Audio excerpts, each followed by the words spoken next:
Back out here at the 2015 D3Hoops.com Classic, 16 games in 4 days, and we're talking with all 15 teams, and one of them, UW-Stout, which came out with a split today with a win against Skidmore by the score of 63-62, talking with Coach Eddie Andrist. And first of all, Coach, congratulations, especially coming off a really tough season for you guys last year, having won just 3 games all year. At the very least, you've accomplished one thing in the non-conference schedule, and you've surpassed last year's win total. You know, it's kind of nice. You know, like I told our guys after the game, you know, wins are a lot of fun. I don't know why that is, but it's a lot more fun to win than lose, and we got a pretty happy group in there.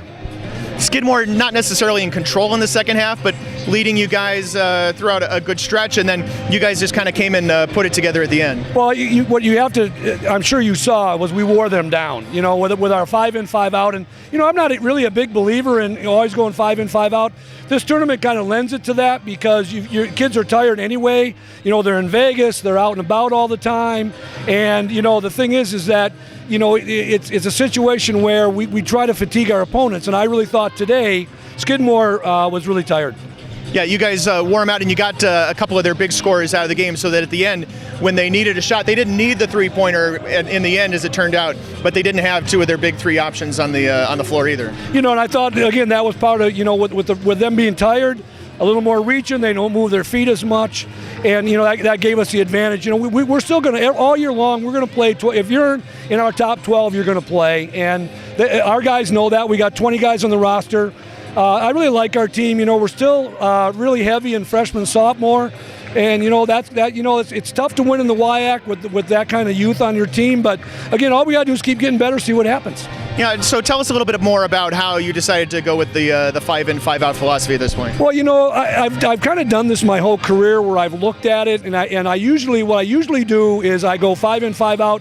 Start the game because I want to get 10 guys involved right away, get them mentally into the game. Yeah. And then once the game goes, then we do the traditional type substitution. Again, in this tournament, because I think our kids are a little more tired, plus the fact we're coming off like 5 days off, so our cardio's not there. I just kind of stuck with it because I felt like that would be an advantage. Now last night, you know, when we played Pacific Lutheran, that wasn't an advantage. They did a nice job of breaking our press. They did a nice job of staying refreshed, and it just didn't work out for us, and that's the way it goes. But I thought today it worked real well. So you played 13 guys today. 12 of them played more than 5 minutes.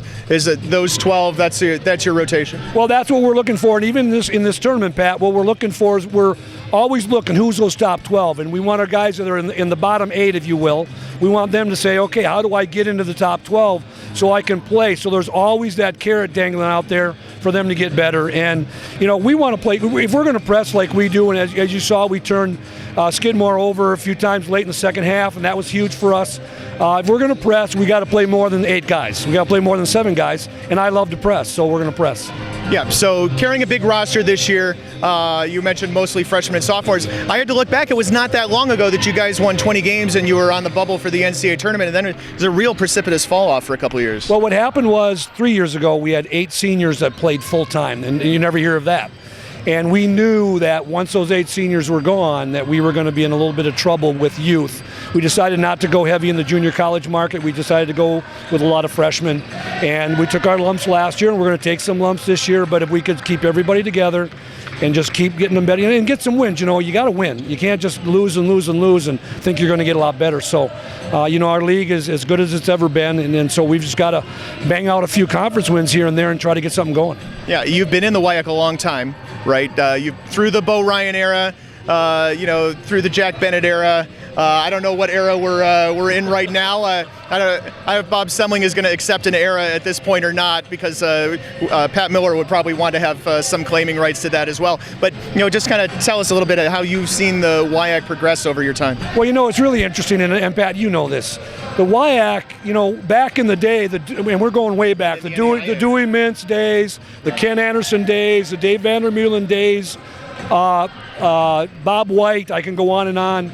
That was a scholarship league. Even though they didn't give scholarships, we're talking NBA guys. Yeah. And so it's not as good as it was back then. You know, our league is not overall you don't have the 7-footers as much as we used to. We don't have the crazy athletic guards like we used to, even though we got a lot of really good players. But it's still one of the best leagues in the country. And, we always were number one in the country forever. And now, we're between 1, 2, and 3 as far as leagues go, which is really good. And, it's just a great league. And it's always the top dogs. Stevens Point's going to be always up there. Whitewater's always going to be up there. And kind of the rest of us, Oshkosh is having a good year this year. So now it's a situation where the rest of us, we just try to get our place in line and move up the ladder. And we certainly have teams in our league that can do that. Conference transitioned from the NAIA into Division III. Then there was an era in which the Division III tournament was 64 teams, and the WIAC could count on getting 3, I think, semi-automatically. Then it got shrunk way down, and the WIAC, got jobbed, I think, a couple times in at-large bids, and then back to the point where it was starting maybe 5 or 6 years ago, and then where you guys were at 20 wins a few years ago, at a situation where a 20-7 team had a legitimate shot at getting in. We were sad, and I really think it was unfair, but we're not the only team that ever got jobbed. 5 of our 7 losses were Stevens Point and Whitewater. Yeah. And we really needed to win one of those games. Every game came down to a 2-point game. And I felt bad for our kids because it's all about the kids. It's not about me. It's not about you. It's about the correct teams getting to play. And we know the Division III tournament is not the best 64 get in. We know Division I's the same way. There's just a few more teams in Division III that get in that probably shouldn't be in. But with that said, great tournament, a great organization, and you just got to be a little bit better. You just got to play a little better. You got to, we always got the automatic with the conference tournament, and it's a situation where we just got to keep getting better. But again, it's a great league with great coaches, and it just keeps getting better. I'll tell you, every time we get new coaches in our league, they're really good. Yep. And there's no slouches. And now Superior's gone. We're down to 8. Right. And with Superior gone, and they were a team that you still had to reckon with. But now that they're gone, the league even got tougher. So we got 14 games. We got to get her done. Yeah, because normally by now you'd have played a conference game or 2. Absolutely. And we're looking at now, maybe down the road of possibly moving a conference game or 2 before Christmas, because we'd like to get a bye in the second semester. Right now we don't have. We're going to play 14 straight conference games, and none of the coaches really want to do that. We like to get a bye in there somewhere where everybody's off for a Wednesday or a Saturday, which makes a lot of sense. It's just a matter of hooking that schedule up. So. It's a good situation. I've been to my 16th year back at Stout. We've had a lot of great seasons. We have a lot of great players, and again, we just need to keep recruiting a little bit better, getting more size on our program. As you notice, we're not real big. We need to get a little bigger, but we just need to keep getting better because we know those next 14 games that we're going to play are going to be good. Now, I don't know if Stout had a better fan following here than everybody else or not, but they all came dressed the same, and so that made them very visible. How'd you feel about how many fans came and followed you? And again, this is such a great tournament because it's in Vegas, and it's easy for people to get to, and and people want to go here just generally, right? Absolutely, and we got Asemacher had the nice group with the T-shirts on, and we had a lot of parents that followed us and some fans that came out, so I'd be surprised if we weren't the number 1 team here as far as fan following, which is awesome because that again tells you that will help our success, because if we got parents and fans that will come to watch us in Vegas, then that means they're going to support us at home, and that's a good situation. That can only keep getting better, and that's what we got to keep doing. Big rivalry for you guys is, did you call it the War on 94 for all the sports, right? So I know it is that way for football, at least, and you guys just about 40 miles away from UW-Eau Claire? 25. All right. We're 25 miles away, and there's no doubt Eau Claire's our rivals. We had kind of dominated them for about 10-some games in a row, and now the last couple of years, last year, obviously Eau Claire, Matt Seiverling's done a really good job. Of getting that program back on its feet, and he's got some good kids in there, and again, they started with some youth and now they're getting older and they've got good size, so that'll be a great matchup for us. River Falls also has been a good rival for us because again, they're 45 miles away. Those are kind of the top 2 dogs that we go head to head with, and there's a lot of good energy in those games, and another reason there's a lot of great energy is because the crowds are big. We have great crowds for those games because a lot of people can drive to those games, and we really enjoy it. And UW-Stout, certainly in its athletic program, and I think in the student body as large, at large. Just being, I think, 70 miles from the Twin Cities pulls a lot of kids out of Minnesota too. We're in a situation where we're in a great location. The cities are right there. We're 55 miles from Minneapolis. We've got Eau Claire, which is 25 miles where there are 80,000 people. So it's a great town to recruit to because, first of all, there's a lot of great players in Wisconsin, a lot of great players in Minnesota. And, there's just a lot of people to talk to. And they're not all scholarship in terms of going to get one, but I always tell people in our WIAC, 50% of the players in the WIAC have to be scholarship guys, and they come for other reasons. They like the academics, they like the location, they like the staff, they like the school. Want to compete for national championship. Absolutely, and so those are the kind of guys at the WIAC. In order to be competitive, you have to have some scholarship guys, and if you get some scholarship guys, you're going to be pretty good. We know Whitewater has those all the time. Point certainly gets their share of them, and Platteville and Oshkosh and everybody else is in that mix. So that's important.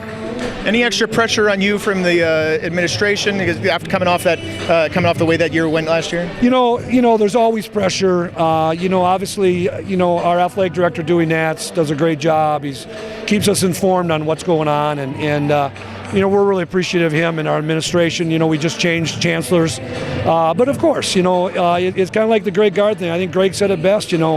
The bottom line is they're going to do a national search. They're going to look for somebody that's better. And even in my situation, the bottom line is still the bottom line is the bottom line. You want to win. And if we don't get this, and everybody sees our youth, everybody knows that we're building back to where we used to be.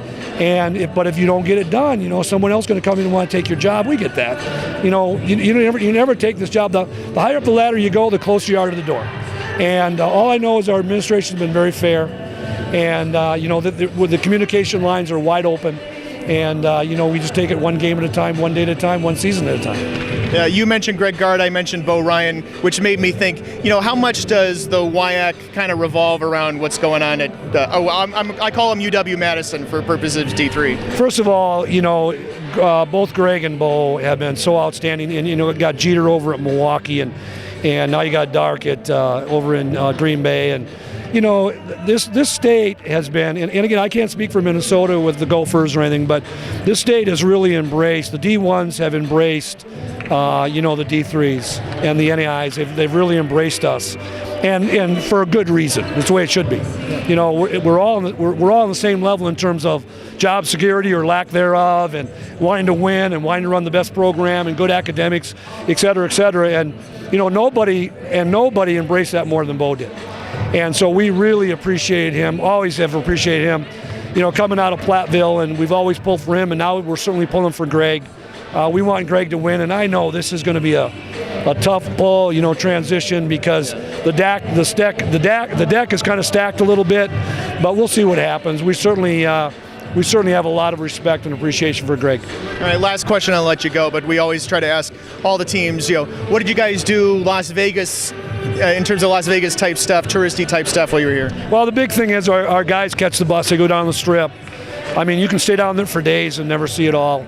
Obviously, walking around the casino, our guys are old enough to, do some chips in the blackjack table or whatever. I'm sure we had a little bit of that going on, but for them, it's just cool to people watch. It's cool to just see what's going on. But there's so much stuff going on. Like I said, with the strip, we've been down there for a few days. Today we're going to take in a show tonight, and so it's a situation where this is obviously a great place to run a tournament, great destination. I think this facility here is outstanding. They did a nice job of keeping the floor wiped up so it wasn't slippery. The seating is awesome, and again, I've done this one other time, and it's so nice to be able to walk to the game.